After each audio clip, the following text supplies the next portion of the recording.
100 million का target.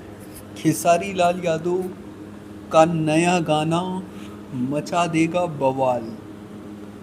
जानेंगे पूरी जानकारी इस वीडियो में।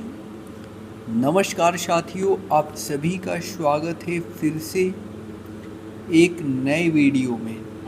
साथियों, हमारे इस चैनल पर भोजपुरी इंडस्ट्री से रिलेटेड हर एक खबर सबसे पहले आपको दी जाती हैं। तो चैनल पर जो लोग नए हैं, चैनल को ज़रूर सब्सक्राइब कर लें।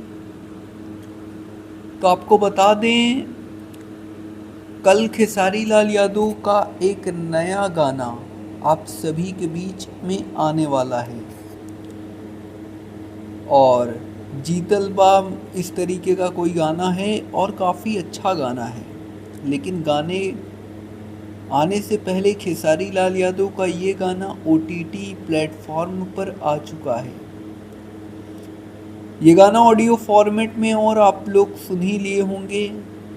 कहने का मतलब है कि इस गाना आपको सबसे पहले ऑडियो फॉर्मेट में ही मिल गया है, देन आपको यह गाना वीडियो फॉर्मेट में भी मिल गया है।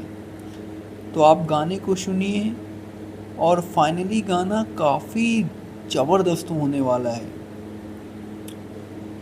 और 100 मिलियन 200 मिलियन यह गाना बहुत ही बवाल होने वाला है। 100 मिलियन प्लस जा सकता है, ऐसा अनुमान लगाया जा रहा है। बाकी जो भी चीज़ें होंगी हम आपको बताएंगे आने वाले टाइम पर। वीडियो आपको यह अच्छा लगा हो तो ज़्यादा से ज़्यादा मात्रा में वीडियो को लाइक कर लीजिए, चैनल को ज़्यादा से ज़्यादा मात्रा में सब्सक्राइब कर लीजिए। धन्यवाद दोस्तों।